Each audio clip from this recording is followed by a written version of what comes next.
U.S. forces, it's a dangerous world out there. But the American warfighter has someone watching his back, even though he may never have heard the name. Drive past this complex on a street near Washington, D.C., and it looks like any other office building. There's no logo on the outside, no hint to who works here. DARPA, the Defense Advanced Research Projects Agency. It's the R&D arm of the Defense Department. DARPA enables the game-changing military breakthroughs that others dismiss as impossible. If I have an idea for a new tank, DARPA's not going to be interested in that. They're going to say, go to a company that makes tanks. But if I have an idea for a hover tank or an invisible tank, and I can show a reasonable scientific plan to get to that end goal, DARPA's the one who's going to fund that. DARPA has granted National Geographic filmmakers unprecedented access to closely guarded labs, remote proving grounds, and underwater test areas. Do you have a personal camera, ma'am? I do. I'm gonna need that as well. At DARPA headquarters, we surrender our cell phones at the Visitor Control Center. There's your badge. Then we are escorted to the only room where interviews can be conducted. Sometimes, our questions hit a brick wall. You know what, I don't want to go down that road. Okay. The security reason. Don't want to tell you the secret sauce. Is that something you don't want to talk about? Yeah, can I not talk about that one? Let's not talk about that one for now. From developing ways to spot hidden threats in Iraq, to designing hypersonic jets that can fly more than 5 times the speed of sound, DARPA tackles what they call DARPA hard problems. When you're looking at a problem that's really difficult, you just say, that's too hard to do. And if you answer the question like that, then it's a DARPA hard problem. The highest risk possible is when you put resources on something and you have no idea whether it's going to happen. Those are DARPA hard problems. The problems that are too hard to solve are DARPA hard, we kill them. The world faces a new kind of terror that has transformed the nature of combat. America's warfighters have an urgent need for new weapons and defenses to fight a hidden enemy whose attacks are unexpected and deadly. He took shrapnel on the neck. Oh, he did. Case in point, how to defend our troops against rocket-propelled grenades.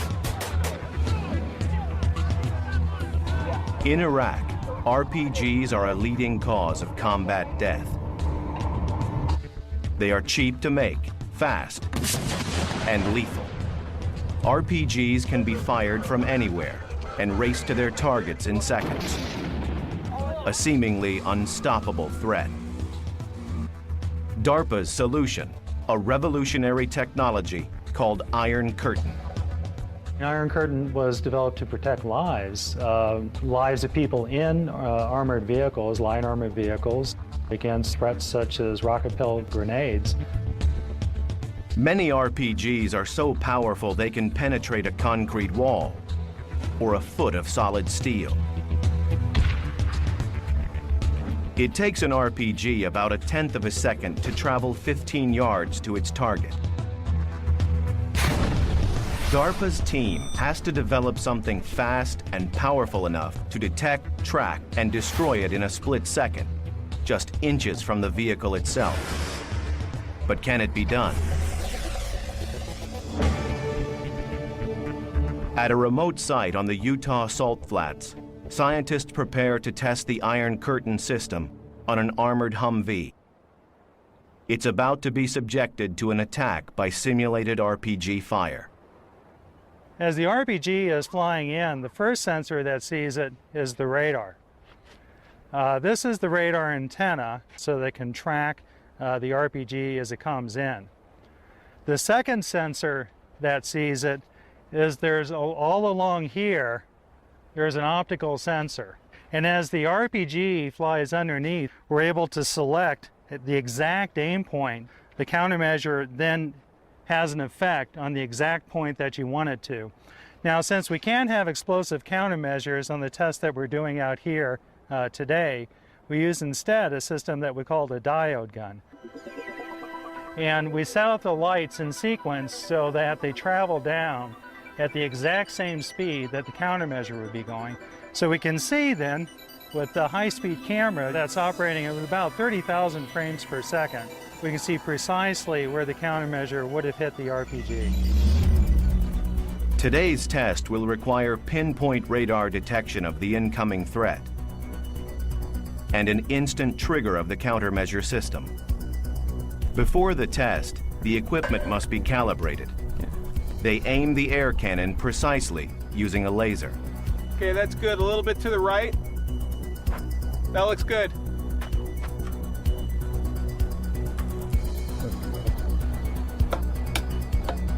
We have an autonomous system that's GPS guided that guides the system around the track so that we can conduct our experiments completely unmanned. In 3, 2, 1, go.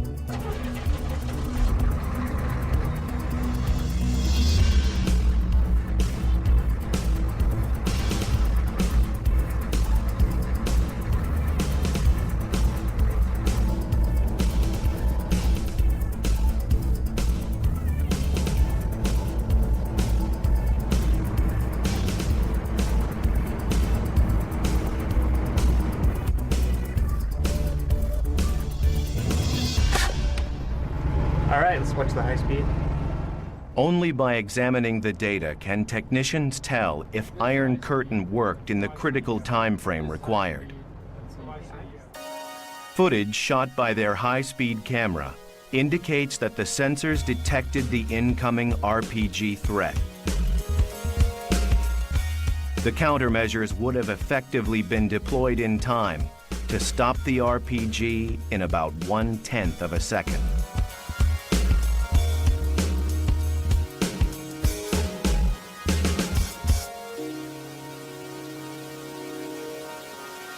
The Utah test of the Iron Curtain system using simulated RPGs is a success. But can Iron Curtain stop deadly live RPG fire? In the case of Iron Curtain, we have had several occasions where the system didn't work as planned, and the RPG did go high order and destroyed all of our apparatus. And you just pick up the pieces, in this case literally pick up the pieces, and you push on. In June 2008, the Iron Curtain system is tested again with live fire. We had a lot of confidence in the system, although I won't say that my heart wasn't up here. We took a shot. We detected with the radar. The optical system went on, told our countermeasure where to shoot. We shot it, held our breath. And sure enough, we deaded the RPG, went over, wiped the RDX, the explosive off the vehicle, and congratulated ourselves. And on that particular Humvee, we only had 3/8" armor, which isn't much, and we shot 5 RPGs at it.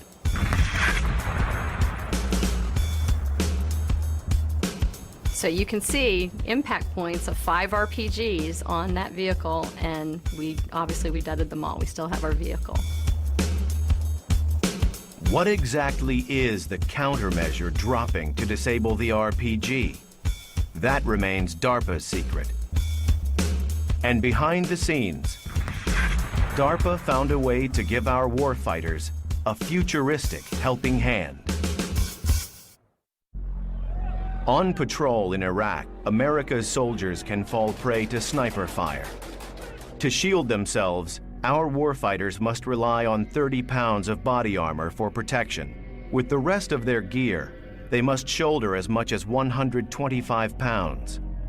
To give them the extra strength they need, DARPA goes to a place where fact meets science fiction.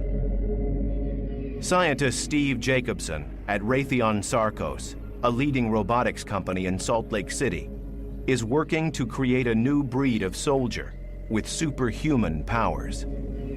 His creation, the exoskeleton, combines a man and a machine to offer extraordinary strength. If you put 200 pounds of body armor on somebody right now, they're going to walk about 300 feet. And if you put 200 pounds of body armor on somebody wearing an exoskeleton, they can walk all day. The exoskeleton mirrors the human body. A computer network serves as its nervous system.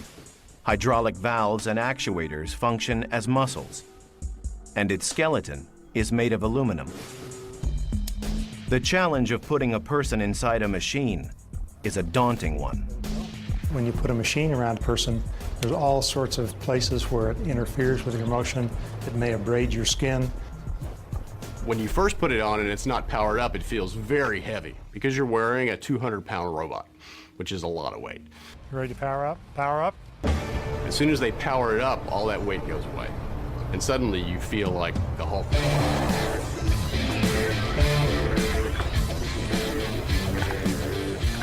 Rex Jameson wears what is probably the most advanced design currently being tested by a human operator. The risk is that it's extraordinarily fast and extraordinarily strong, so if it decides to do something, I can't fight it. The exoskeleton is designed to amplify the operator's movement without blocking it, to read his motion, enhance it, and make him stronger. The superhuman stamina of the exoskeleton makes it a priceless military asset. It will allow a soldier to lift 100 pounds with no more effort than lifting 10. When I'm lifting heavy things with the exoskeleton, it's surprising. You look at the object and your brain thinks you can't pick that up. You don't feel any stronger than the exoskeleton, but then you reach out and pick it up and there's no effort at all, and it continually surprises me. It feels like I'm lifting a prop. How much load are you feeling in pulling 200 pounds? Maybe 10 pounds. Moving things is one of the large forgotten jobs in the military, and the exoskeleton was designed to help an individual soldier move boxes all day long without getting tired. A 35-pound ammunition can, a normal man can lift without much problem, but after lifting 20 of them, they're going to get really tired, and it requires no effort on my part, so I could do it forever, basically. By reducing fatigue, the exoskeleton can enhance the combat performance of the warfighter. And the exoskeleton is more than strong. It's light on its feet. The fun part for me about operating the exoskeleton are the speed moves, like the punching bag and the soccer ball. It's very quick and very precise, and surprising given how much power it has, how it can follow you so quickly. The exoskeleton is the best robot in the world right now because there's no other robot in the world that you can climb into, move freely, do work, and not get tired. One of the joys of the exoskeleton is watching someone's face who sees it for the first time. Because to them, this has been science fiction, but all of a sudden science fiction is real. They see a machine on a person, and they know tomorrow's here. The Army is adapting the exoskeleton for supply handling, to help our troops bear the burdens of war. But strength and stamina are not enough. A warfighter's survival depends on locating the enemy. A new DARPA breakthrough answers that need.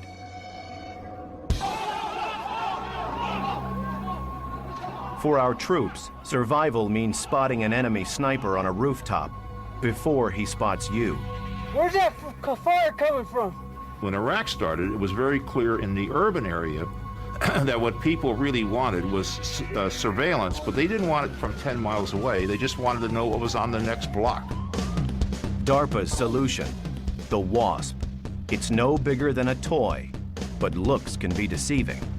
The thing I think that makes WASP so unique is it has all the same features that are found in a full-size airplane. It has an altimeter, it has a gyro, it has GPS, it has a magnetometer.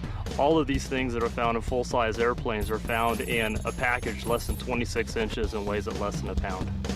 Each stage or block of the WASP produced by the AeroVironment Corporation was supervised by DARPA program manager Leo Christodoulou. This is the Block 3 production aircraft. This aircraft has multiple capability with modular payloads, such as this one, which is a high-resolution camera. but it could also have a night vision camera, or indeed it could have an extra battery to give it increased endurance. Think of it as airborne binoculars for the infantry. It has the capability to accomplish complex missions with high degree of autonomy. In cases where it loses communication and has no instructions, it will go to a rally point. It will go to a specific location and wait for you there. The WASP has already proved effective on covert combat missions, where it can be used to help detect snipers or terrorist hideouts. One of the key design objectives of the WASP was the ability for a single warfighter to quickly, efficiently, and easily assemble it and fly it in very short order. What I have in the backpack here is a micro air vehicle that a single man can operate. Here's the air vehicle itself.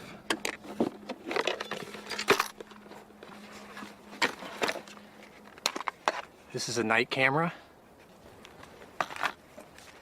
And this is the camera we use for flying in the day. This is the controller I use to view the video and control the aircraft in whilst in flight. And this is the RF unit, which sends up the command to the aircraft and then receives video. I'm here at a test range in California. We're gonna send this armored vehicle somewhere out on the range, way out there, and I'm gonna find it with this.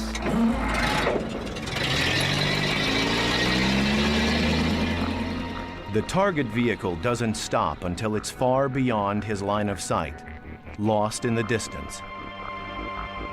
Okay, I've done the pre-flight, system checks are good, and we're gonna launch the vehicle and go find that guy. Powered by an electric motor, the WASP Block 3 can travel at a speed of up to 40 miles per hour.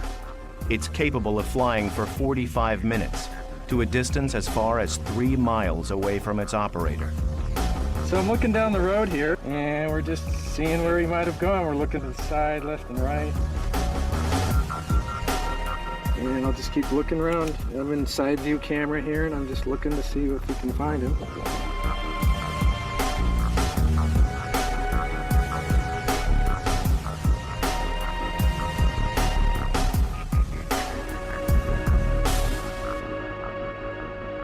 There he is, there's the vehicle. So we were able to find the vehicle. Even more surprising than how well the WASP flies is the way it lands.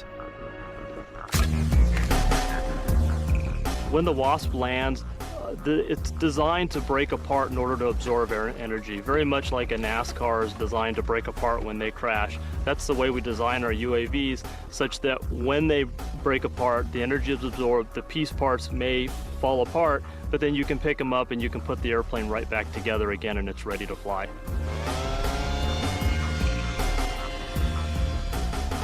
Not only was it DARPA hard technologically, but it was DARPA fast in terms of getting it into the hands of the operators. We needed to turn this aircraft into a robust, tough little bird that could take everything that a warfighter might throw at it. With the WASP, DARPA helps put the element of surprise on our side. And surprise has always been part of DARPA's DNA since a day that shook the world. DARPA was founded when one of our enemies took us by surprise.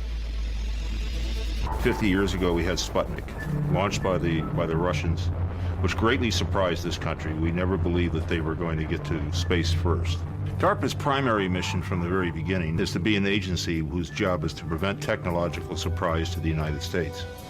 Over the years, we have found that the best way to prevent technological surprise is to create it. So we have gone out and created surprise in order to prevent it from happening to us.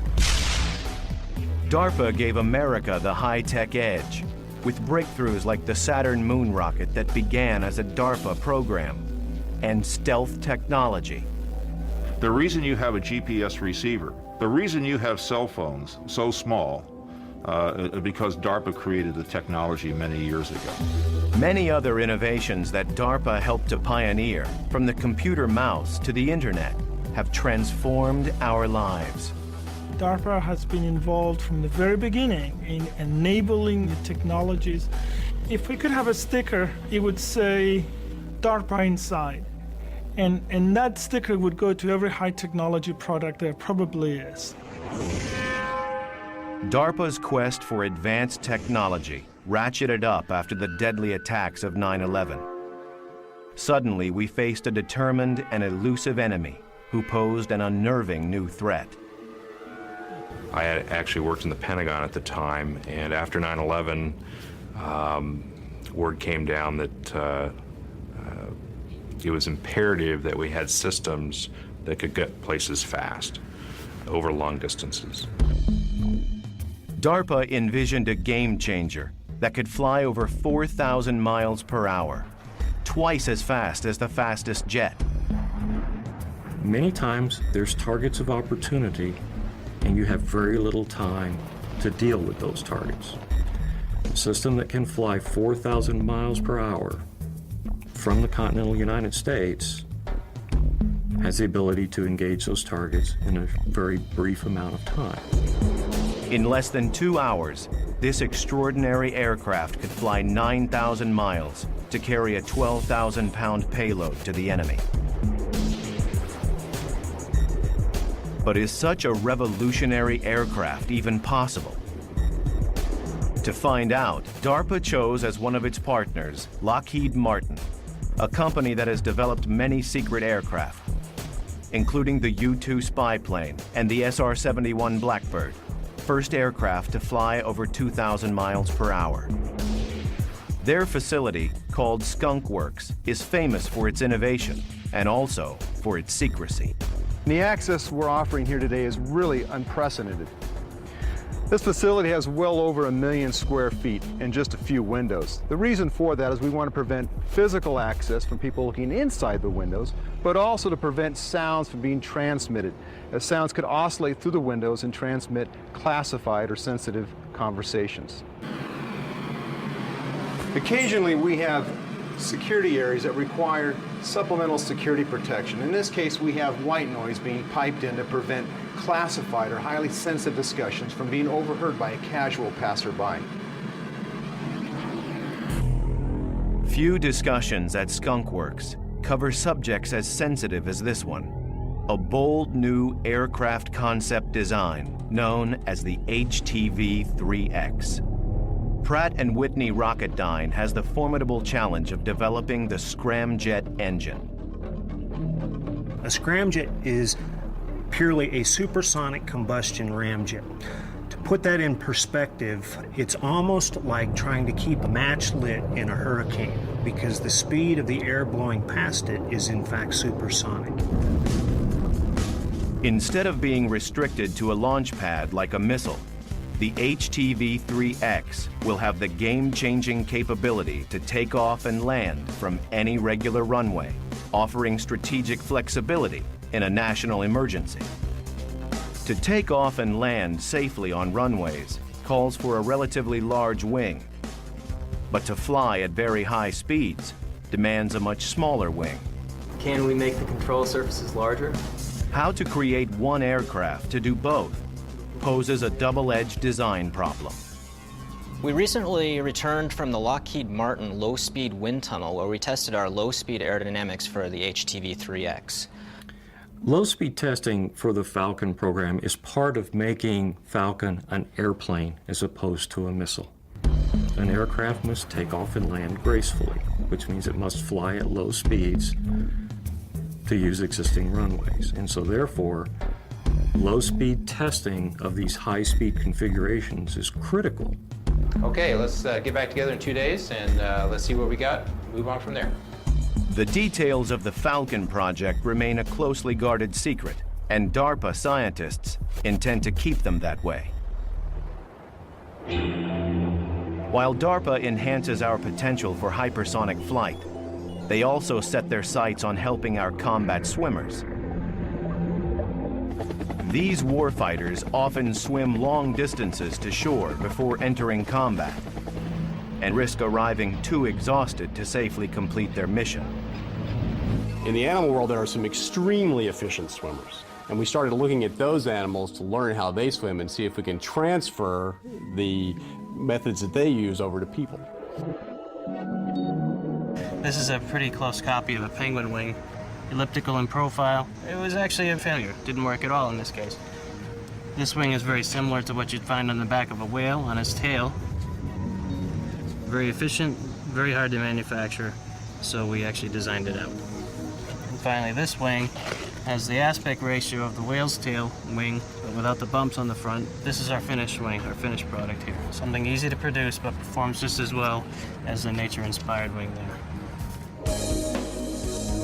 The resulting device, called Power Swim, harnesses human muscle for swimming as never before. With swim fins, a combat swimmer burns 400 calories an hour, but with Power Swim, he burns less than 100. DARPA program manager Jay Lowell shows how the Power Swim device operates. The way this works is you buckle this into your leg. You have these springs that help maintain the angle of attack of the wing appropriately, and this back stabilizer foil, which gives you something to kind of push against with your lower part of your leg. And you're essentially going to bend your knees and drive this spar away from and towards your body. When you're doing that, the foils are catching the water. It propels the whole device forward. At the Naval Surface Warfare Center in Maryland, Jay Lowell has set up a speed comparison test. A diver using Power Swim against a barefoot diver and one with swim fins. The three swimmers move into position for the race. An underwater signal serves as the starting gun. Like a shot, he's taking them even from the start. Look at that. The diver with Power Swim finishes first. The one with swim fins is left behind. And the barefoot one isn't even close. The reason we feel that the Power Swim device is a very significant advance, perhaps the most significant propulsion advance since the swim fin, is that we've managed to improve the efficiency of that diver from 10% to 75% efficient. Anything that we can give the Marine that'll get him to shore 50% faster while reducing his workload 50% is going to ensure that he is completely mission capable when he reaches that shore. Power Swim allows combat divers to swim up to twice as fast and 4 or 5 times farther than before without getting tired. It means they can be dropped off at greater distances from shore, so they're less likely to be detected by the enemy. But this creates another problem. Because they're farther out at sea, combat swimmers face a higher risk of getting lost, and it's imperative they know exactly where they are at all times. To solve this new DARPA hard problem, the agency developed another breakthrough, the Tactical Underwater Navigation System, or TUNS. The TUNS unit combines an advanced compass and depth gauge with a state-of-the-art sonar system, giving the warfighter his exact position at all times. The thing that's nice about DARPA is there's no limits to what you can try. The sky's the limit, and no idea is a stupid idea. And so all that does is set all these projects up for success in the long run because they listen to everybody. DARPA innovations enable our combat swimmers to steer a safe course through hostile waters. And in Iraq, DARPA is helping our warfighters to face their deadliest threat. Improvised explosive devices, or IEDs, have killed over 1,700 Americans and wounded many more. They can be buried by the side of the road, hidden in ordinary objects, and triggered by cell phones. IEDs pose an invisible and ever-present danger. The DARPA hard problem: locate these explosive devices without setting foot inside the deadly blast radius. DARPA's solution: the MAV, for Micro Air Vehicle. When the MAV successful flight test was first publicized, I got a call from a warfighter currently deployed who said, "We need that now." The MAV was developed to have a unique hover and stare capability. They really needed something that would allow them to see over the next hill or around the next corner. The ability to go to a target area and persistently stare at that area and give them situational awareness. Weighing only 4 pounds, the MAV's remarkable motor delivers as much power as a 25-pound lawnmower engine and literally sucks the MAV through the air. Air is sucked into that duct by this fan. That's creating the aerodynamic lift. The ducted fan air vehicle configuration provides vertical flight capability. Plus, it has no exposed moving parts for safety around soldiers, Marines, and airmen. It can actually fly backwards, forwards, anything it needs to do to compensate for the wind and to put its sensor on its target. The MAV sensors include a camera that can detect and recognize man-sized targets at more than 800 feet in daylight and more than 400 feet at night. But today, Honeywell Program Manager Vaughn Fulton and his team will determine whether the MAV can locate a much smaller target, a concealed simulated IED. In a nearby control center, technicians monitor the MAV's data. It's probably equalized now. You may not see much, but it'll be a good test of the system. Right. So, John, during this test, we're going to simulate that there's a suspicious device, and we'll fly the IR over, see whether or not the device is hot. All right, pre-flight complete. We are good. Video record on. Takeoff command is sent. 4, 3, 2, 1. Using its heat-sensitive infrared camera, the MAV can detect the temperature differential between the ground and an alien object in the dirt. Let's see if we can get in a little bit closer to the constraint where I can move the vehicle for this test.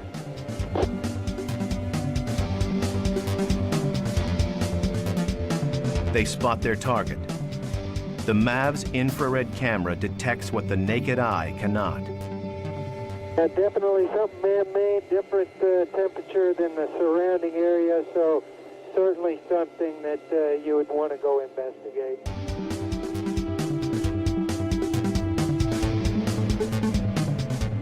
Okay, I've got 26% battery, 25% fuel. All right, John, let's bring it in for landing. The AV has landed.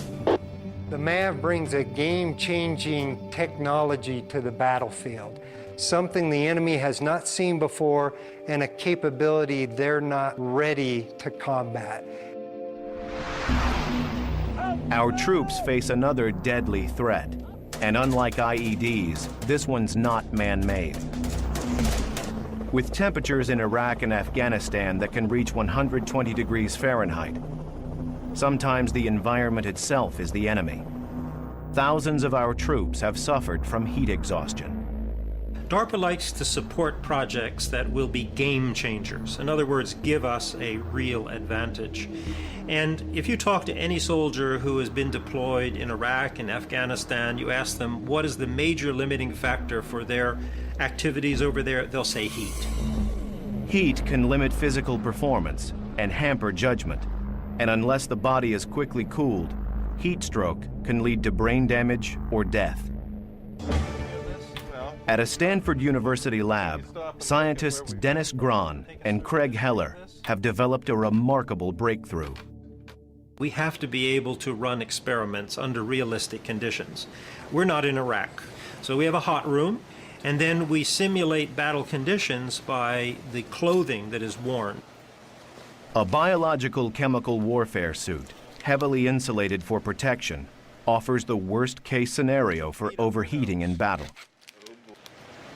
Now what this is going to be a device that will measure your body temperature at the level of your heart, because all blood coming back from all regions of the body comes to the heart. So that's the best integrated temperature of your body. So when you get this all the way up your nose, the end of it is going to be right at the level of your heart. And for good measure, how about a helmet? Okay, so now we're going to go into the hot room. And hot room is at 42 centigrade, that's about 108 Fahrenheit, so a nice cool day in the desert. Okay, Steve, we'll use the treadmill here on the left. Treadmill up to a 13% grade now. Pretty good workout. Well, we have Steve exercising in the heat, and we're going to leave him in there exercising until his core temperature gets up to 39 degrees. That's about 102 Fahrenheit. So would represent a healthy fever.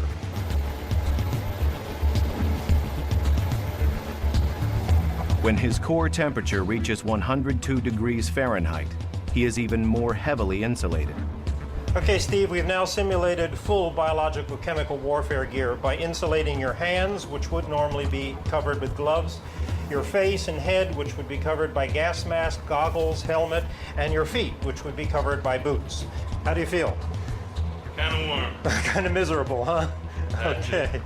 Steve is left to rest in the hot room, but his temperature still hovers at a feverish 102 degrees Fahrenheit. Okay, Steve, time's up. So let's make you feel a little bit better. Craig will cool Steve off using a revolutionary device. They call it the glove. The gloves are activated, so now we can see how much heat we can actually suck out of your hands. All right, looking forward to it. The cool water, which is perfusing this metal cylinder, is going to take heat away from your hands. The hot blood is coming into your hand. It's being distributed in this big network of blood vessels just under the palm, and that heat's being transferred to the metal cone. The cool blood is going right back to your heart and being distributed through the core of your body. Feels good. Even though he is heavily insulated, as the cool water circulates through the glove, Steve's temperature immediately starts to drop and will soon reach a safe level. The glove that can protect warfighters from heat stroke can also save the lives of those suffering from extreme cold, including combat swimmers who sometimes spend 8 hours in freezing water to perform a mission.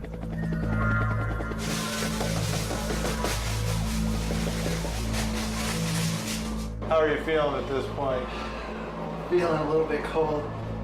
Dennis Grahn is testing whether he can stop research assistant Tim Wolf from shivering. Even in the chill of an ice bath that simulates the extreme cold a combat swimmer must survive. Let me see your hands here. Yeah, you can feel they've pretty much closed down. Let's take a look at the palm on the infrared here. Your face is cooling off pretty well. Your nose is definitely shut down. Okay, you reach over and feel your ears compared to the rest of the skin temperature, and they're very much colder. Your core temperature is starting to fall down now, and you can see it's a pretty decent decline, so I think that it's about time to start putting some heat in and see what happens. I'm not going to complain. Will that work for you? So. The way we're going to do it is stick your hand into this little device here that creates a slight negative pressure. What that does is it draws blood into your hand. And so you've got your arterial blood flow out through here, being warmed up in these heat exchangers and then going right back to your body core where it's circulating around and the heart delivers it to the core organs. Okay, and you look on the infrared, you can see little spots on your arms are starting to warm up, like right there in your elbow region. Superficial veins are starting to light up as the warm blood returning to the heart is warming the tissues as it passes through. It only took about 30 seconds or a minute before I started to feel a lot more comfortable. I feel a little cold still, but I'm not shivering, which is a good thing. I think that if this was a real situation and I was really stuck in cold water like this, that these things would be a real lifesaver.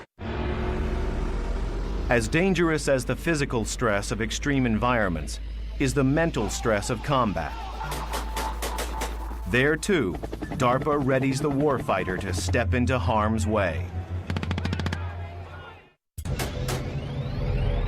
To help our troops prevail in the second-by-second ordeal of combat, DARPA experts have developed a remarkable innovation in mission rehearsal. You're being transported out to the area. On the way there, you open up your laptop, and now you see a full 3D recreation of the area you're going to be in. You've never been there before, but it's been built up from you from actually accurate data, so that when you land on the ground, it feels like you've already been there before. The real-world 3D simulation combines the latest satellite data, ground photographs, and drone footage for a depiction of the combat site so accurate the warfighter can rehearse his mission as never before.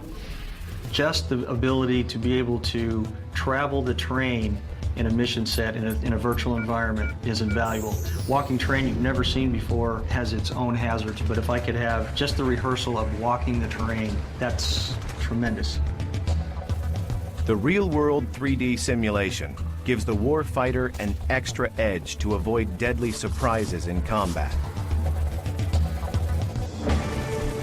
Another critical operation for troops is intelligence gathering through surveillance missions, but flying over enemy territory is extremely dangerous.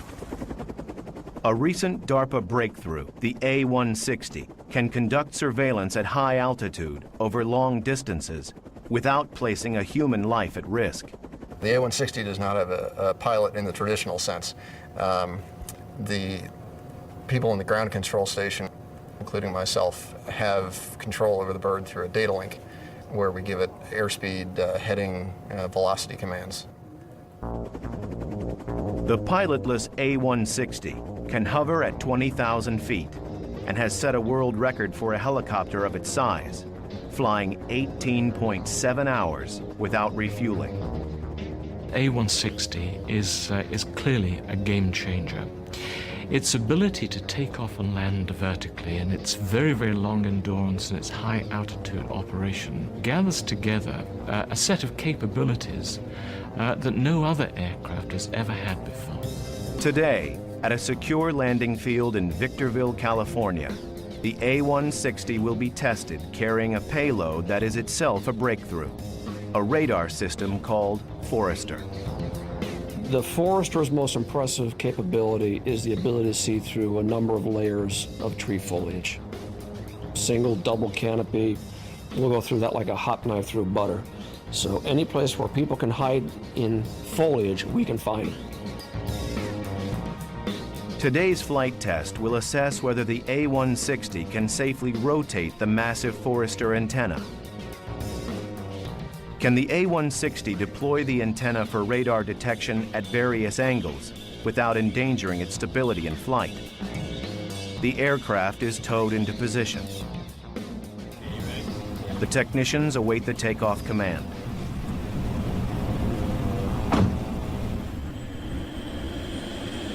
Okay. This way.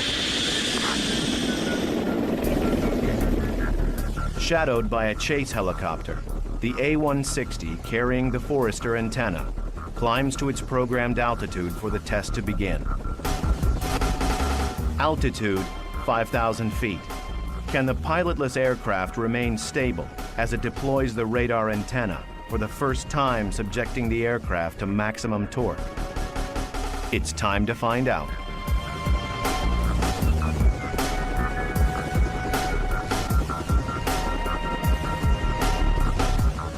The radar antenna is deployed.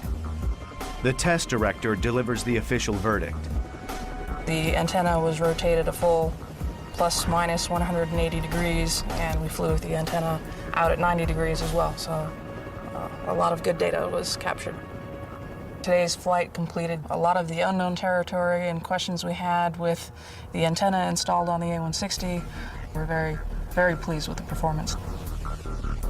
The flight test determined that the A-160 could safely deploy the Forester antenna at any angle without endangering the aircraft's stability. The A-160 can be operated in fully autonomous mode where we give it a mission plan and then it goes through and executes those commands with no input from the operator. Capable of flying complex missions without a pilot, the A-160 can carry a 1,000-pound payload. weapons, supplies, and more. It has the potential to go in and perhaps rescue somebody from a situation that you wouldn't be able to get a person out of otherwise. The aircraft could fly it autonomously, perhaps get that person out and bring them back to safety. No matter how complex the technology, the A-160, like many DARPA innovations, has a simple goal: to save lives. For 50 years, no idea has been dismissed as impossible if it could protect America's warfighters and keep surprise on our side. And the next 50 years, the people who know DARPA's secrets can only hint at the surprises to come. There are many game changers that we're working on. Some are as dramatic as having aircraft that stay up for 5 years. What I see happening in the future is that you'll take precision, bring it down to the level of a bullet, where you actually guide a bullet through flight and change course to the target. Aircraft which reconfigure themselves in flight. They do it automatically, perhaps a little bird-like. They change their wing configuration. They can maneuver in ways that we've not done it in the past. Many of the things DARPA works on are classified, so we can't tell you what they are. But what I can tell you is many of those developments are going to change our lives. In the past 50 years, among its many breakthroughs, DARPA helped bring us the internet, GPS, and stealth technology.